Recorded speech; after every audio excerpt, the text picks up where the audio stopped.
Hello guys, আসসালামু আলাইকুম। আমি আজকে আবার একটা নতুন ভিডিও নিয়ে চলেছি। আজকে আমি বুদিয়া তৈরি করব, সেটা আপনাদেরকে শেয়ার করব।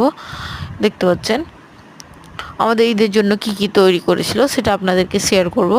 দেখতে পাচ্ছেন আমি বুদিয়াগুলো ভেজে নিয়েছি তেলে, দেখতে পাচ্ছেন। আর আমি বেসনের আটাটাকে আমি আগেই করে নিয়েছিলাম, দেখতে পাচ্ছেন। আর আমি যেটা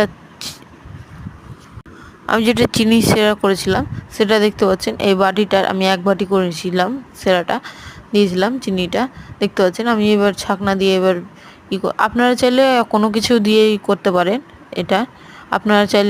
আপনারা যদি চান যে কালারিং করব, তাহলে কালার ফুড করতে পারেন। আমি কালার ফুড করিনি, আমি নর্মালি করেছি, দেখতে পাচ্ছেন। আমি ভেজে নিয়েছি, এবার দেখতে পাচ্ছেন।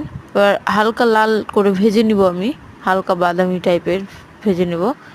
এবার আমি এটাকে নেড়ে দেবো, দেখতে পাচ্ছেন। আমি নেড়ে দিয়েছি, এবার উঠিয়ে নিয়েছি, দেখতে পাচ্ছেন। এবার আমি রস যেটা করেছিলাম সেটা আমি ডুবিয়ে দেবো, দেখতে পাচ্ছেন। ডুবিয়ে দিয়েছি, দেখতে পাচ্ছেন। আমি নেড়ে দিলাম চামচ দিয়ে। এবার নেড়ে চেড়ে আমি রেখে দেবো রেস্টে। আর আমি সমান করে নেব, দেখতে পাচ্ছেন। আমি সমান করে নিয়েছি। আপনারা চাইলে বাড়িতে এটা তৈরি করে খেতে পারেন, খুব স্বাদ লাগে।